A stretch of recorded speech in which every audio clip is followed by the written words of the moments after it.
네, 안녕하세요. 저는 오늘 이 마이데이터와 관련된 법제도 교육을 담당할 서울과기대 김연경 교수입니다. 네, 우선은 여러분들 마이데이터와 관련돼서 가장 먼저 기본적 개념이 뭔가에 대해서 먼저 살펴보고 그 기본적 개념을 담고 있는 법제도 현황이 어떻게 되는지 살펴보고, 그리고 지금 현재 입법이 완료돼서 마이데이터 비즈니스가 거의 시행되고 있는 이 금융 분야의 어떤 마이데이터와 관련된 법제도에 대해서 살펴보고, 그다음에 이제 금융 분야를 시초로 해서 공공 분야에 있어서 공공이 가지고 있는 수많은 개인 정보가 정보 주체의 요청에 의해서 민간에 제공될 수 있는 기반을 마련한 거죠. 그러한 전자정보법 개정이 시행되고 있는데, 그 전자정보법 시행 내용에 대해서 살펴보고, 그다음 아직 법이 개정되지는 않았지만 현재 개정안이 논의되고 있는 개인정보보호법과 관련된 내용에 대해서 살펴보도록 하겠습니다. 그럼 우리가 이 마이 데이터라는 거는 개인정보입니다. 개인정보.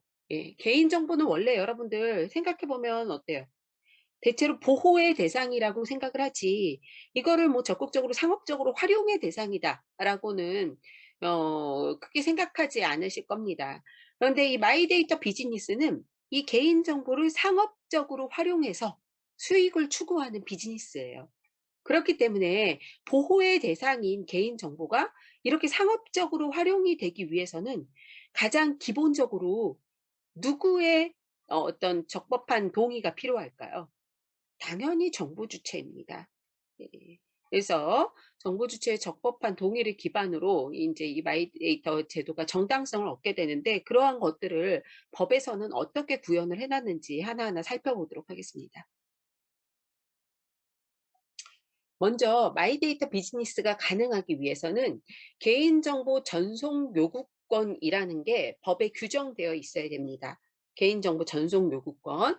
그래서 이건 또 다른 말로, 더 보편적인 말로 개인정보 이동권이라고도 이야기하고, 또 개인정보 제공 요구권이라고도 얘기합니다. 거의 다 동일 유사한 용어들입니다. 개인정보 전송 요구권, 개인정보 이동권, 개인정보 제공 요구권. 이게 뭐냐? 예. 여러분들 쿠팡에서 물건 쫙 사면, 여러분들 쿠팡에 이렇게 확인하면 여러분들 구매 이력 정보 있죠. 내가 몇 월 며칠에 뭘 샀는지 쫙 나와요. 그쵸? 그럼 내가 쿠팡한테 "야, 나의 그 구매 이력 정보를 네이버 쇼핑으로 보내줘." 라고 요구할 수 있는 권리가 바로 개인정보 전송 요구권입니다. 근데 아까 뭐라 그랬어요? 모든 분야에 다 도입이 된 게 아니라 지금 금융 분야에만 현재 합법적으로 도입이 됐기 때문에, 그 대상 정보는 금융과 관련된 정보, 즉 개인 신용 정보만 해당이 됩니다. 그래서 뒤에 가서 얘기하겠지만, 내가 쿠팡에서 쫙 구매한 내역, 구매 이력 정보, 이거는 개인 신용 정보라고 할 수 있을까요? 예, 아직까지는 명확하게 개인 신용 정보라고 볼 수 없다. 그럼 여러분들이 제일 잘 알고 있는 개인 신용 정보는 뭐가 있어요? 금융 거래 내역이죠. 그래서 하나은행한테, 예를 들어 제가 하나은행과 거래하고 있다. 그럼 하나은행한테 "자, 나의 모든 금융 거래 내용을 어디에다가 전달해 줘?" "카카오뱅크에 전달해 줘. 카카오뱅크에다가 제공해 줘."라고 요구할 수 있는 권리. "카카오뱅크에다가 전송해 줘."라고, "하나은행, 야, 네가 가지고 있는 나의 이 어떤 개인 신용 정보, 나의 금융 거래 내역을 전부 다 카카오뱅크에다가 전송해 줘." 또는 뭐 이동이라고도 얘기하고 제공이라고도 얘기할 수 있죠. 라고 요구할 수 있는 권리가 바로 개인정보 전송 요구권입니다. 그러면 이게 왜 마이데이터 비즈니스에 있어서 핵심이냐? 아까도 말씀드렸듯이 여러분들, 마이데이터 비즈니스라는 건 뭐예요? 수많은 사람들이 개인정보를 다 모아서 이걸 가지고 하는 비즈니스예요. 그럼 개인정보가 여기에 모이기 위해서는, 다른 데 있는 개인정보가 모이기 위해서는 정보 주체의 이러한 전송 요건이 행사가 돼야 된다라는 거죠. 그래서 정보 주체가 하나은행한테 예를 들어서 뭐 뱅크샐러드라는, 뱅크샐러드도 일종의 마이데이터 비즈니스죠. 뱅크샐러드의 주요 영업자산은 뭐예요, 여러분들? 다 개인정보예요. 개인정보 처리 분석을 기반으로 해 가지고 서비스를 제공하는 거죠. 그래서 예를 들어서 제가 거래하고 있는 세 개의 은행, 우리은행, 하나은행, 신한은행에다가 가지고 있는 제 개인 신용 정보를 모두 다 뱅크샐러드에 제공해 주세요. 전달해 주세요. 전송해 주세요라고 요구했어요. 그런 식으로 그게 가능해야지 뱅크샐러드가 비즈니스를 할 수 있겠죠. 그렇기 때문에 마이데이터 비즈니스 자체가 가능하기 위해서는 개인정보 전송 요구권이라는 게 반드시 합법화돼야 된다. 그래서 이게 지금 합법화된 영역은 어디만이다? 금융 영역만이다라는 것도 여러분이 먼저 기억을 해 주시면 될 것 같습니다. 그래서 개인정보 전송 요구권은 크게 다운로드권과 이제 제3자한테 보내달라는 전송 요구권으로 나뉘어요. 다운로드권은 여러분들 나 자신한테 그냥 달라는 거기 때문에 뭐 이동에 있어서의 아주 획기적인 변화를 일으킬 만한 권리는 아니에요.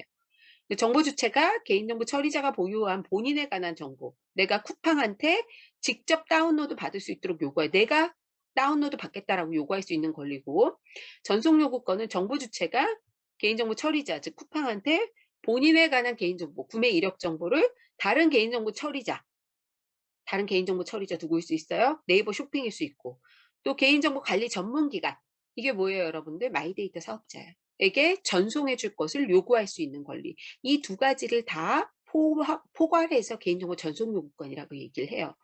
그래서 원래는 이것만 원칙적으로 인정됐었는데 지금 요거까지도 인정하는 걸로 이제 신용정보법이 개정되었죠.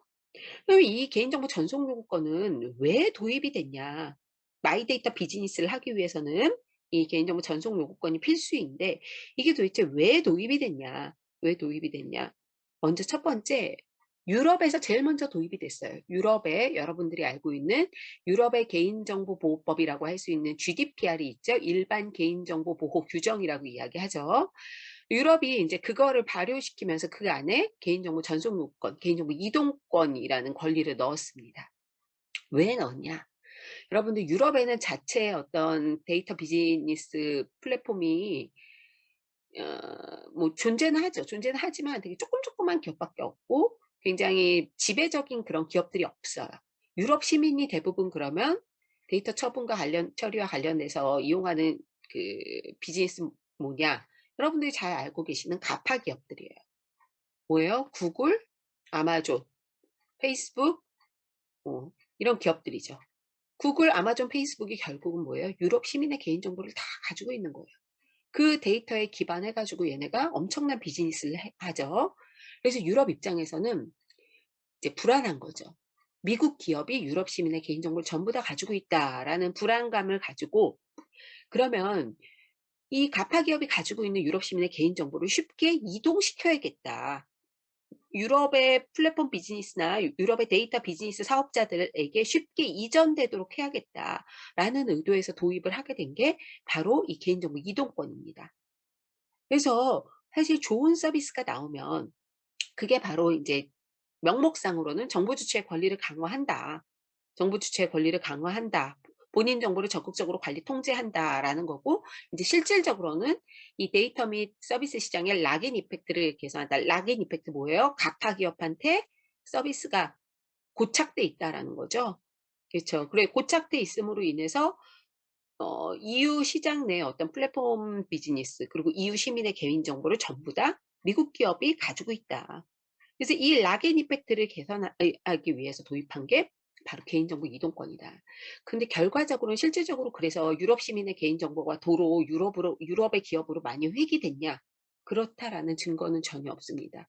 2018년 5월에 이 유럽의 개인정보보호법이 시행됐는데 이 개인정보 이동권이 도입하면은 그래서 가파 기업이 가지고 있는 어떤 개인정보, 유럽 시민의 개인정보가 유럽 내 기업으로 이동하게 될 줄 알았는데 결론적으로는 그러냐? 그렇지 않다라는 거죠. 그렇지 않다. 오히려 유럽 시민들은 뭐예요? 유럽 시민들이고 우리나라 시민들이고 가는 사람들은 더 편리한 서비스에 고착돼요. 더 편리한 서비스를 찾아서 이동하죠. 고착하고. 그렇기 때문에 더 편리한 서비스가 나와야 그 서비스의 데이터를 제공하게 되지. 실질적으로 우리가 어떤 그런 민족주의적 감정에서 무조건 국내 서비스만 이용하자. 지금 이런 시대는 아니죠. 그쵸?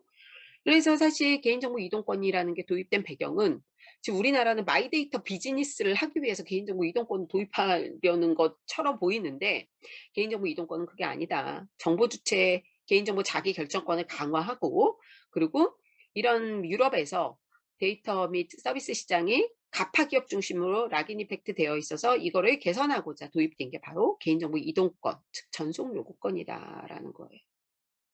그래서 이렇게 정보 주체가 자신의 개인 정보를 예를 들어서 자기 개인 정보를 이 금융회사가 가지고 있다면 내 개인 정보를 마이데이터 사업자한테 이동해 줘라고 요구할 수 있는 권리.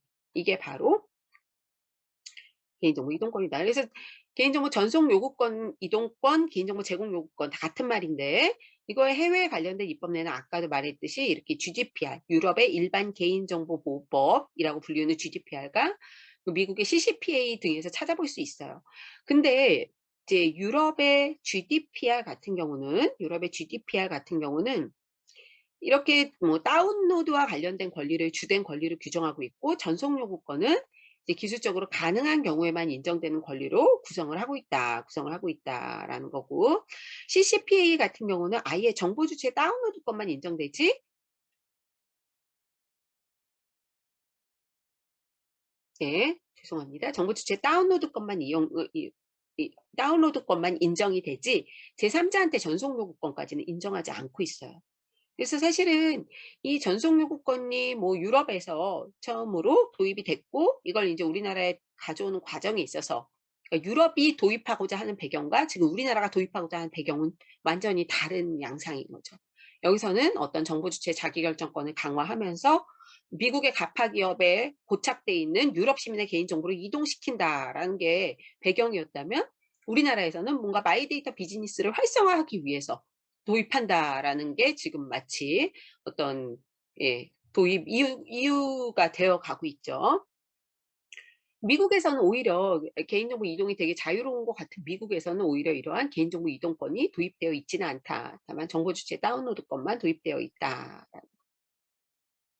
마이데이터 비즈니스라는 거는 뭐냐? 아까도 말씀드렸듯이 정보 주체의 동의하에 정보 주체 본인 또는 제3자로부터 개인정보를 제공받아 정보 주체의 수요에 부응하는 개인정보의 처리를 업으로 하는 특수한 유형의 개인정보 처리업이다. 아까 제일 여러분들이 알고 있는 대표적인 기업들이 뭐 토스라든가 이런 기업들일 겁니다. 그래서 해외에는 개인정보 이동권을 규정하고 있을 뿐 마이데이터 사업에 대한 법적 근거를 마련하고 있지는 않아요.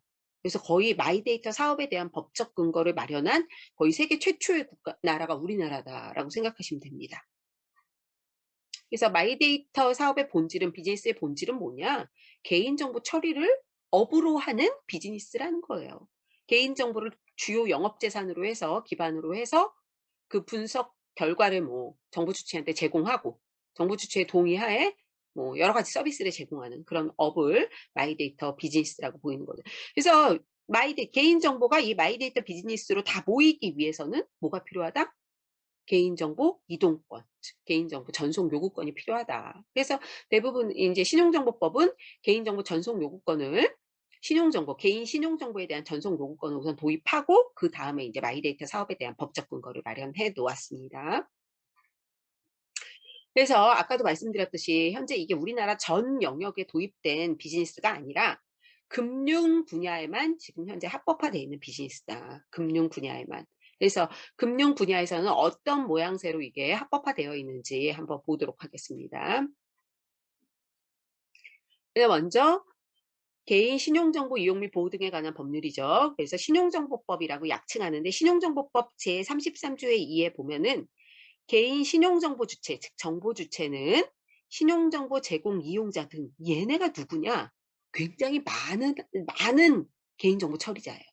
그래서 신용정보 제공 이용자 등에 대해서 그가 보유하고 있는 본인에 관한 개인 신용정보를 그러니까 얘가 보유하고 있는 정보 주체의 개인 신용정보를 얘네한테 제공하도록 요구할 수 있다. 요구할 수 있다. 얘네가 누구다? 해당 신용정보 주체 본인. 이건 뭐예요? 다운로드권이죠. 야, 내가 하나은행한테 내 개인 신용정보 나한테 줘라고 요구하는 거예요.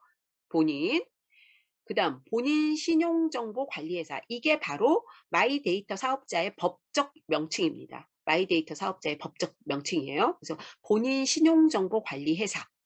마이데이터 사업자한테 줄 걸 요구할 수 있고 또 대통령령으로 정하는 신용정보 제공 이용자. 여기에는 뭐 은행부터 시작해서 웬만한 기관 어떤 금융기관들이 다 포함이 돼 있죠. 그 다음 개인 신용평가회사. 그 밖에 또 대통령령으로 정하는 자. 여기로 나의 개인정보를 제공해 라고 요구할 수 있는 전송 요구권을 33조 2에서 규정하고 있다. 규정하고 있다. 그럼 이렇게 봤을 때 이 요청을 이행해야만 하는 의무자가 누구냐? 아까 여기 이렇게 말씀돼 있었죠. 신용정보 제공 이용자 등이라고 돼 있었죠. 이 의무를 이행해야 되는, 여기에 대표적인 애는 아까도 제가 말씀드렸듯이 은행이 포함이 돼요. 금융기관. 그래서 내가 하나은행한테 내 모든 네가 가지고 있는 내 어떤 개인 신용정보를 뭐 뱅크샐러드에 이동해줘. 본인 신용정보 관리회사인 뱅크샐러드에 이동해줘. 라고 요구할 수 있는 거죠. 그래서 이 신용정보 제공 이용자 등은 누구냐? 이 의무를 이행해야만 하는, 정부 주체 요청에 의해서 이 의무를 이행해야만 하는 신용정보 제공 이용자는 누구냐? 얘네가 이제 데이터를 보유하고 있는 애인데 시행령을 정하는 공공기관, 또 마이데이터 사업자, 은행, 금융지주회사, 금융투자업자, 보험회사, 여신금융회사, 신용회복위원회, 최신관서, 대부업자, 온라인 투자영이 다 포함이 됩니다. 이렇게 이러한 기관들이 전부 다 정보 주체로부터 개인정보 이동에 대한 요청을 받으면 그 요청을 이행해야만 하는 기관들입니다.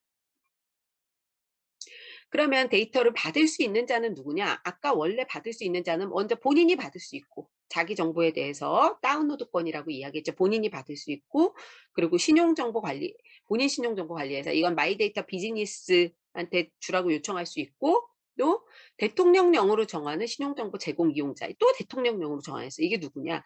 바로 이런 은행, 금융지주회사, 투자업자, 아까 제공 의무가 있는 데이터 보유자와 거의 일치합니다. 이 데이터 수신자는. 그 밖에 대통령령으로 정하는 자. 근데 여러분들 여기 보세요. 여기는 전기공사공제조합, 주택도시보증공사, 공단 다 들어가 있어요. 서민금융진흥원, 한국자산관리공사 이런 데 전부 다 데이터를 수신하게, 한국장학재단까지 들어가 있어요. 대부업자는 물론이고 한국교직원공제 다 들어가 있습니다. 이들은 전부 다 개인정보를 수신할 수 있는, 받을 수 있는 자다. 정부 주체의 요청에 의해서 받을 수 있는 자다라는 거죠. 자, 이렇게 개인정보 이동권에 관한 권리를 도입했을 뿐만 아니라 이제 금융 분야에 있어서 이 개인정보를 업으로 해서 비즈니스를 할 수 있는 본인 신용정보 관리업, 즉 마이데이터 업이라는 거를 도입을 하게 됩니다.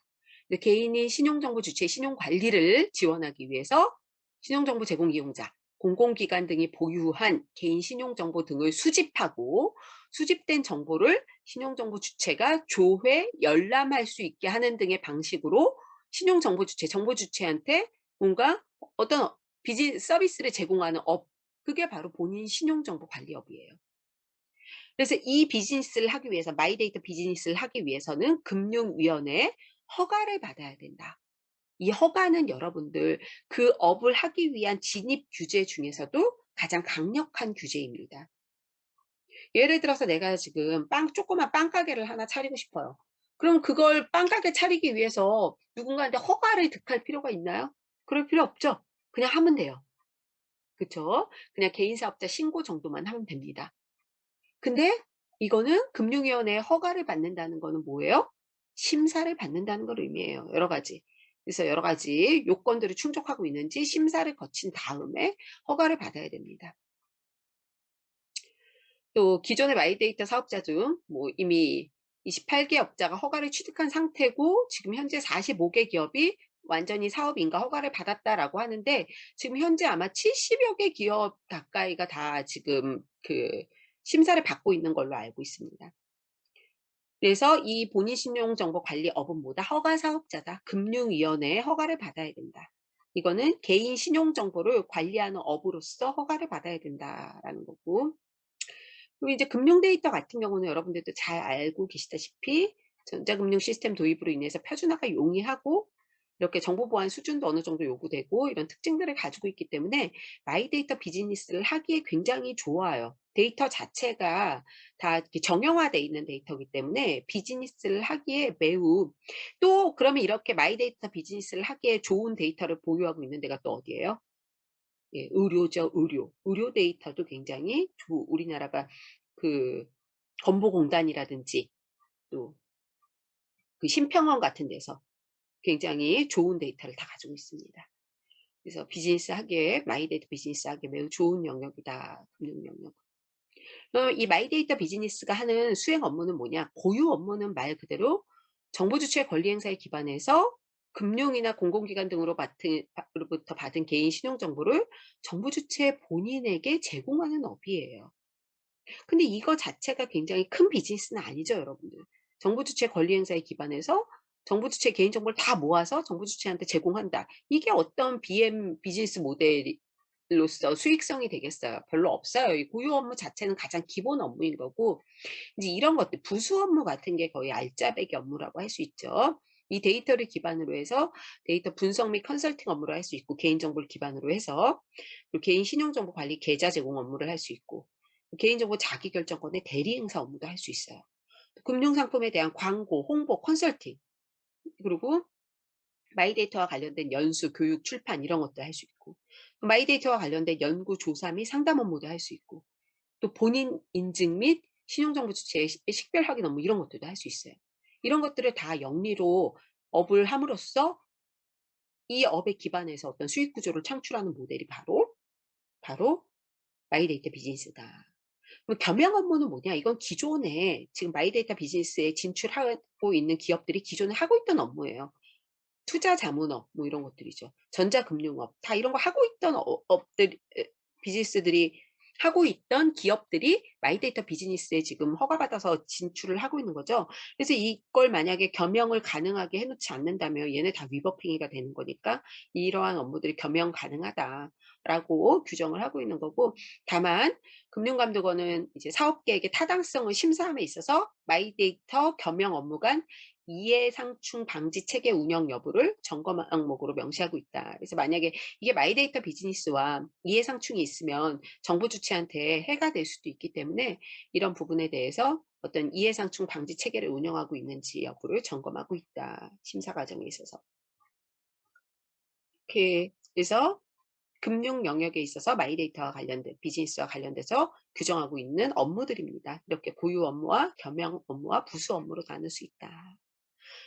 자, 그럼 대상 정보는 뭐냐? 예, 이제 이동되는 대상 정보, 개인 신용 정보라고 했죠? 그럼 개인 신용 정보다라는 거는 너무나 넓은 범위이기 때문에 그 개인 신용 정보 중에서도 이동성의 대상이 되는 게 뭐냐? 뭐 국세 및 지방세 납부 정보, 그리고 고용보험 정보, 산업재해 보상보험 정보, 국민건강보험 뭐 이런 것들이 다 포함이 됩니다.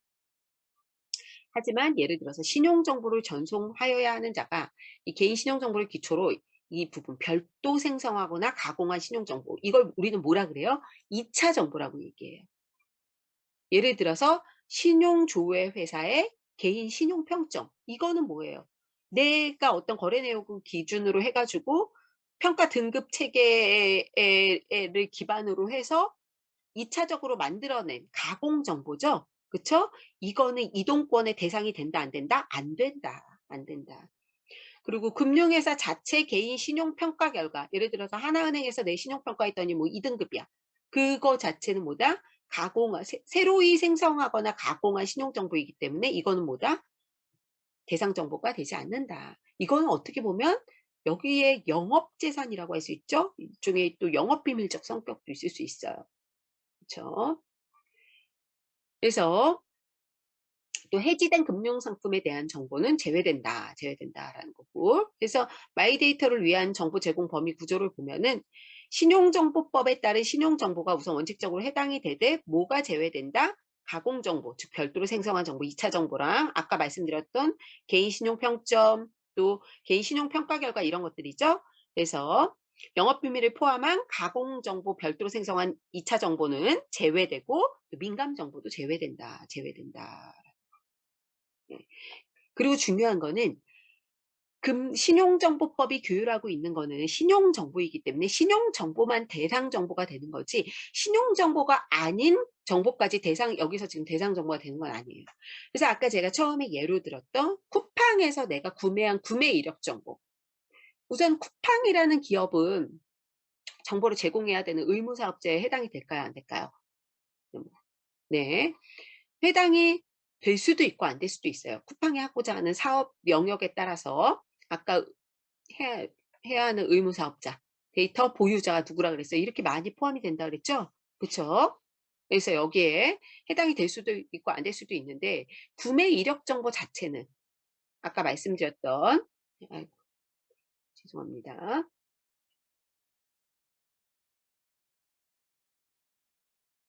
아까 말씀드렸던 구매 이력 정보 자체는 뭐야? 완전히 신용정보보호법상 개인 신용정보에 해당된다라고 볼 수 없기 때문에 그 구매 세부적인 구매 이력 정보, 예를 들어서 내가 빨간색 나이키 운동화를 샀다, 240짜리 샀다, 이런 것까지 제공할 의무는 없다. 왜냐하면 그거는 개인 신용정보가 아니다라는 거죠. 그래서 여기서 지금 대상이 되는 정보는 신용정보이고 신용정보가 아닌 정보는 대상이 되지 않는다.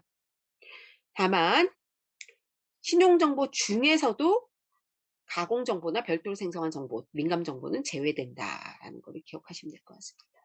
그러다 보니까 그러면 이전 대상 정보가 뭐냐? 뭐 국세 및 지방세 납부 정보, 고용보험, 산업재해보상보험, 국민건강보험, 국민연금, 공적연금에 관한 정보로서 보험료 납부 정보 이런 게 해당이 되고 그 밖에 계좌 정보, 대출 정보, 카드 정보. 카드 정보는 카드 상품 정보, 고객 정보, 이용 정보가 해당이 되는 거고 그 밖에 보험 정보, 금융 투자 상품 정보.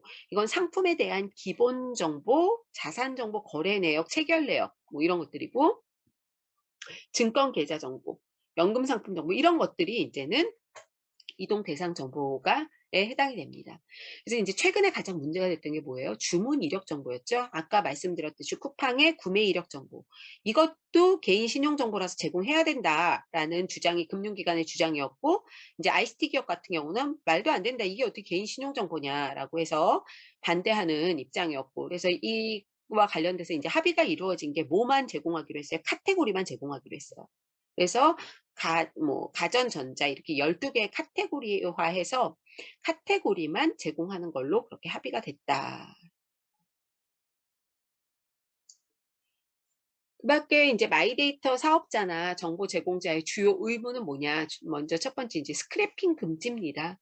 마이데이터 사업자는 전자금융거래법에 따른 접근 매체 등의 접근 수단을 직접 보관하는 방법, 뭐 이런 것들 확보하는 방법, 함으로써 신용정보한테 교부할 신용정보를 수집해서는 아니 된다 해서 스크래핑 금지를 원칙으로 하고 있고 API 방식으로 제공하는 것을 원칙으로 하고 있습니다. 그리고 이제 예외적으로 아주 작은 그런 중소형 정보 제공자는 이런 표준화된 API 방식이라든가 모든 기술적 조치를 하기에 부담이 될 수밖에 없기 때문에 이거를 대행해주는 중개기관이 필요하죠. 그래서 그 중개기관으로 지금 현재 한국신용정보원이라든지 금융결제원이라든지 이런 코스콤, 또 한국정보통신진흥협회 등이 이제 중개기관의 역할을 하는 걸로 결정이 되어 있습니다. 예를 들어서 뭐 제주은행이라든가 이런 데 아주 좀 작은 은행이죠. 이런 데는 실질적으로 어떤 기술적 조치를 다 할 수가 없으니까 이러한 이동과 관련된 조치들을 대행해주는 중개기관을 이용하게 된다. 말씀입니다. 이제 통합인증 같은 경우 고객이 정보 제공자한테 전송 요구하면 정보 제공자는 고객이 해당 정보 주체인지 확인해야겠죠. 예를 들어서 내가 하나은행한테 야, 내 정보를 신한은행한테 모두 갖다 줘. 또는 내 정보를 뱅크샐러드에다가 줘. 라고 하면은 하나은행 입장에서는 뭐예요? 내가 김연경이 맞는지 확인해야 되죠. 그게 바로 인증이죠. 근데 개별 인증이 너무 많으면 다수의 정보 제공자가 개별 인증이 너무 많으면 이용자도 불편하고 정보 제공자도 불편하기 때문에 이제 금융 영역에서는 통합 인증 방식을 채택을 하고 있습니다.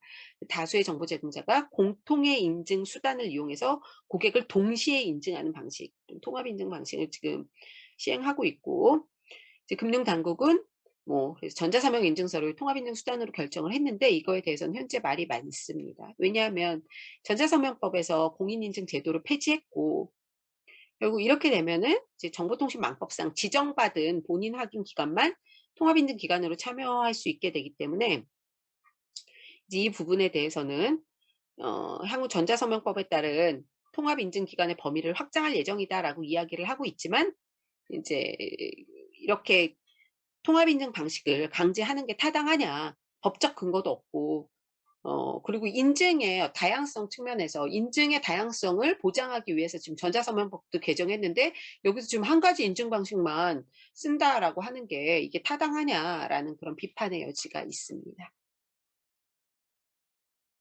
이게 바로 이제 금융 분야에 도입된 마이데이터 비즈니스와 관련된 부분이고, 공공 분야는 여러분들이 잘 알다시피 구청에 가서 여러분들 뭐 개인정보 주민등록 등본 떼다가 이제 필요한 거 은행에다가 제출하고 이런 거 많이 하죠. 근데 그렇게 안 하도록 하겠다. 이제 공공 분야에 있어서도 내가 요청하면은 내 주민등록 등본과 관련된 어떤 내 개인정보를 그 해당 기관에 뭐 하나은행에 바로 전송하도록 해주겠다라는 게 이 공공 분야에 있어서의 개인정보 제공 요구권과 관련된 문제입니다. 그래서 국민이 어떤 행정 공공기관에 흩어진 본인의 행정정보를 데이터 형태로 받거나 다운로드 받거나 또는 제3자에게 뭐 하나은행에게 전송해 달라고 또는 뱅크샐러드에게 또 마이데이터 비즈니스 사업자한테 전송해 달라고 요구해서 활용할 수 있는 공공 서비스다. 그래서 사실 마이데이터 비즈니스를 하는 입장에서는 공공 데이터가 대상 정보에서 누락된다면 정말 비즈니스의 의의가 삭감되겠죠. 그래서 이렇게 전자정보법상 본인정보 제공 요구권도 어떻게 보면은 신용정보법상의 본인정보 전송 요구권이 원활히 작동하려면은 공공부문에 있는 개인정보가 이동이 돼야 됩니다. 그래서 그 근거를 마련한 게 지금 전자정보법상 본인정보 제공 요구권에 관한 사항입니다. 그래서 정보 주체는 내가 행정안전부에 행정안전부가 가지고 있는 내 주민등록 등본 정보부터 시작해가지고 병적 정보, 뭐 무슨 정보, 뭐 이런 것들을 전부 다 뭐 마이데이터 비즈니스 사업자한테 제공하도록 요구할 수 있는 권리인 거죠. 그래서 그 부분에 대해서 전자정보법에 이렇게 규정을 하고 있고, 정보 수신 기간을 법에서 정하는 행정기관 등 은행위에 시행령에서 정하도록 돼 있고, 마이데이터 사업자한테까지도 이제 정보를 제공할 수 있게끔 규정을 하고 있습니다.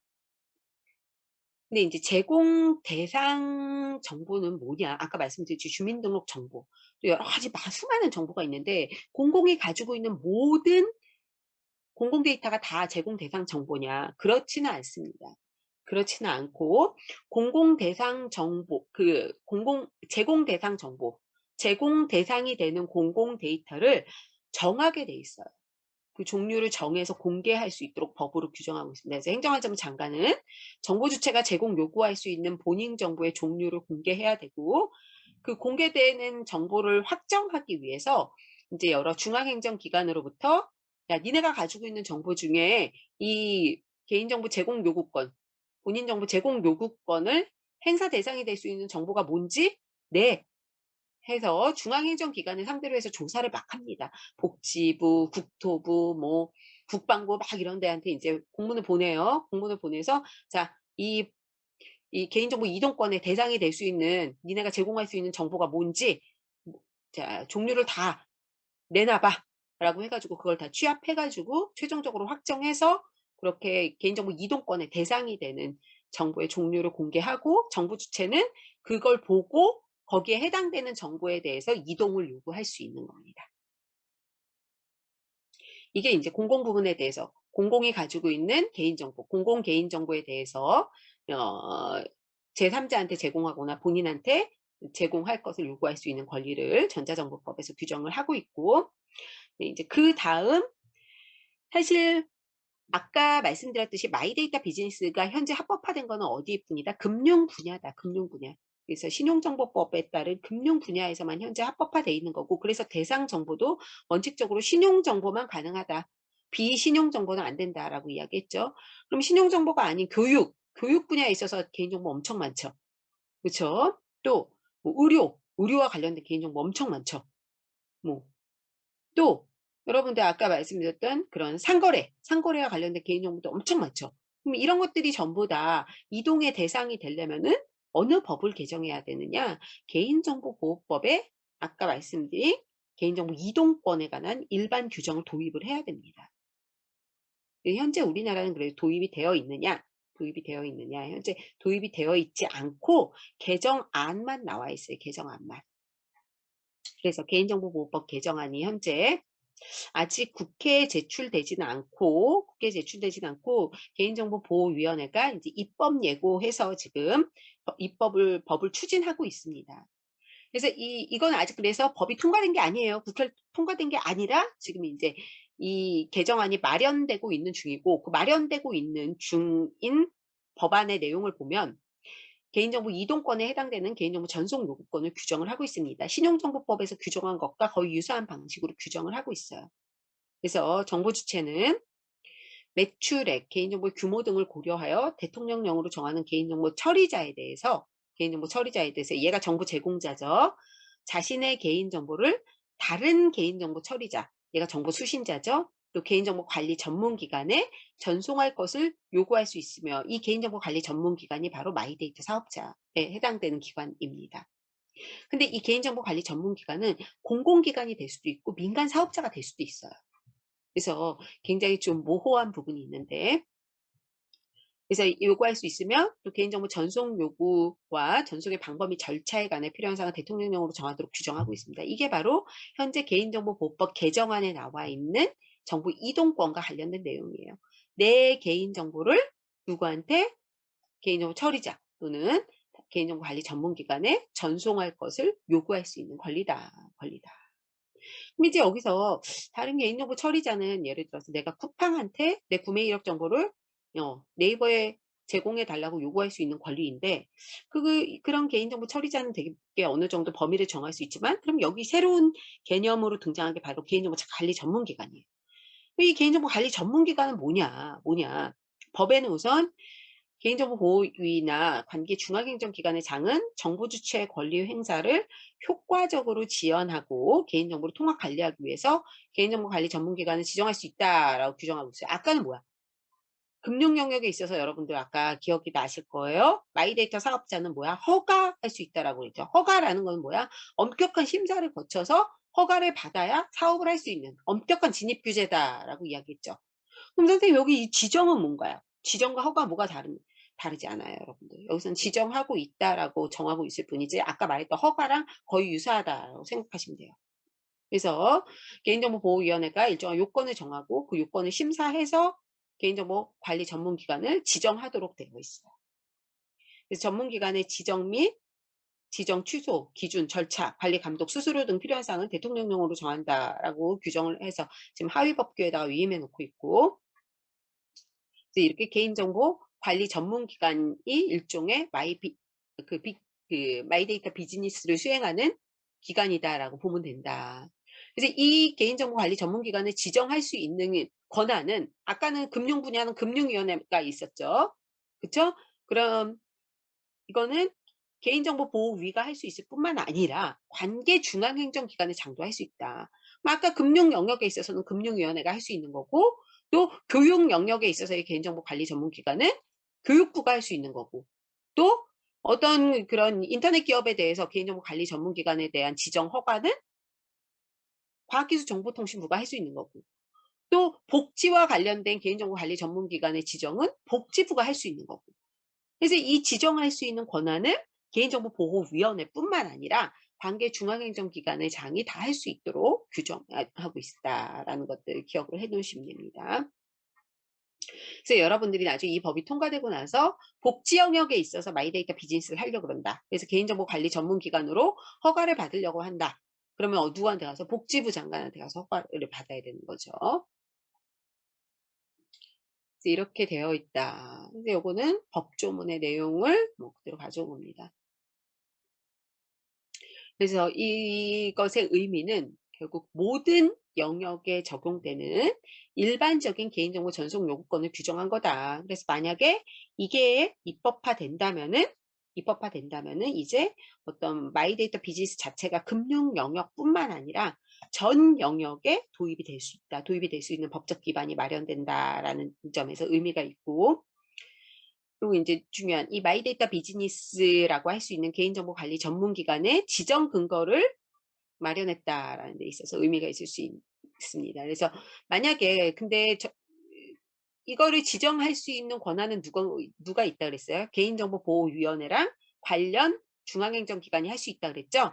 그래서 이들이 만약에 공공기관인 개인정보관리 전문기관만 지정한다면 마이데이터 비즈니스 자체가 활성화될 수 없겠죠. 그래서 다양한 민간 사업자가 개인정보관리 전문기관으로 지정될 수 있도록 업무 전반뿐만 아니라 뭐 일부만 수행하는 전문기관도 지정하도록 할 거다라는 게 현재 개인정보보호위원회에서 이제 밝힌 입장입니다. 근데 이거는 아무튼 입법화 과정에 있어서 또 법안의 내용이 변경될 수도 있기 때문에 그 추이를 계속 지속적으로 관찰할 필요가 있습니다.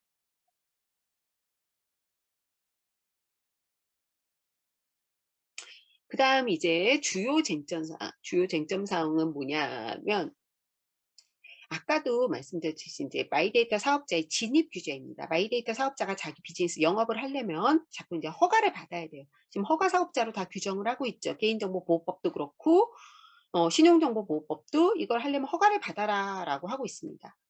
근데 내가 금융 영역에 있어서 그 금융위원회로부터 허가를 받았어요. 마이데이터 비즈니스 사업자로. 근데 내가 이거를 좀 확장시켜서 어디 상거래 영역에 있어서도 내가 마이데이터 비즈니스를 하고 싶어. 그럼 이거를 또 가서 과기정통부 장관한테 가서 또 개인정보 관리 전문기관으로 지정을 받아야 되는지 하다 보니까 이게 또 복지랑 관련이 있고 복지 영역에 있어서 마이데이터 비즈니스도 하고 싶어. 그럼 이걸 또 복지부에 가가지고 허가를 받아야 되는지 이제 이런 중복 허가가 문제가 될 수 있어요. 영역별로 다 다르다고 해서 허가 요건 다 비슷비슷할 텐데 일일이 영역별로 갈 때마다 계속 허가를 받아라 하는 것 자체가 너무나 불필요한 진입 규제다. 라고 해서 이 부분에 대해서는 상호 인정제, 분야별 전문기관에 대한 어떤 상호 인정제, 예를 들어서 금융에서 한번 허가를 받았으면 그 다음부터는 약식 심사를 한다라든지 또는 상호 인정을 해줘서 그냥 승인을 받은 걸로 간주해 준다라든지 이런 식으로 해서 진입 규제를 좀 어떤 융통성 있게 만들 필요가 있다라는 게 지금 하나의 마이데이터 비즈니스와 관련된 쟁점 사항으로 대두가 되고 있는 거고 정부에서도 요 진입 규제를 어떻게 해서든지 간에 어떤 상호 인정제라든지 또는 약식 심사라든지 이런 것들을 도입해 보겠다라는 그런 뭐 방안을 이야기하고 있습니다. 진입 규제와 관련돼서는 이런 쟁점이고 그다음 아까 우리가 금융 분야에서 봤을 때는 전속 요구권 대상 정보가 민감 정보나 2차 정보는 안 된다라고 얘기했어요. 근데 여러분들 잘 생각해 보세요. 의료 정보는 다 2차 정보예요. 예를 들어서 내가 암에 걸렸다라는 정보. 그게 뭐 내가 어떻게 알 수 있어요? 그게 뭐예요? 의사가 의사의 전문적 지식을 가미해서 암에 걸렸다라고 여러 진단 결과를 기반으로 해가지고 결론 내야 알 수 있는 거죠. 그게 2차 정보죠. 의료 정보는 대부분 다 2차 정보고 그리고 교육과 관련된 정보도 어떻게 보면 대부분 다 상당 부분 2차 정보가 많이 있다라고 볼 수 있어요. 가공 정보, 2차 정보가. 그랬을 때 2차 정보를 무조건 이렇게 제한하는 게 타당하냐. 되게 중요한 거는 개인정보보호법은 동의나 대상 정보를 동의나 계약에 의해 처리된 정보라고 하고 있고 2차 정보를 제한하고 있지 않아요. 개인정보보호법 개정안에서는 대상 정보를. 그래서 민감 정보나 2차 정보를 영역별로 다 다르게 할 것인지 일반적으로는 그냥 허용하되 금융 영역에서 이렇게 제한하고 있듯이 영역별로 각각 알아서 제한할 것인지 뭐 이런 부분들이 이제 앞으로 쟁점화 되고 있습니다. 그래서 금융 분야는 이렇게 민감 정보와 가공 2차 정보를 제외하고 있는데 일반적인 개인정보보호법에서도 일반 개인정보보호법 개정안에서는 특별히 민감 정보나 2차 가공 정보를 제한하고 있지는 않거든요. 그래서 이걸 앞으로 일률적으로 제외할 것인지 아니면은 영역별 특성을 반영할 것인지 그럼 그 영역별 특성을 반영할 때 뭐 교육 영역이라든지 의료 영역이라든지 뭐 복지 영역이라든지 또 국방 영역이라든지 이런 데 있어서 어떻게 할 것인지에 대한 어떤 원칙과 기준이 만들어질 필요가 있다라는 것이 현재 두 번째 쟁점 사항으로 이제 논의가 되고 있습니다. 그다음에 이제 분야별 뭐 이것도 마이데이터 사업관 정보부처 내 협력 이게 바로 이제 진입 규제와 관련된 부분이 제일 커요. 진입 규제 관련돼서 아까 말했듯이 상호 인증제나 약식 심사 같은 것들을 도입할 필요가 있다라는 거고 그다음에 이제 데이터 표준화가 돼야지 영역별로 데이터가 원활하게 이동할 수 있겠죠. 그리고 이제 비용 부담의 주체 누구로 할 것인가 이런 문제들이 좀 정리가 영역별로 특성을 반영해서 정리가 될 필요가 있다라는 것들이 현재 이제 논의가 되고 있습니다. 네. 그래서 이게 지금 현재 마이데이터 비즈니스와 관련돼서 추진되고 있는 법, 제도, 현황입니다, 여러분들. 네. 여기까지 해서 제 강의는 마무리하는 것으로 하겠습니다.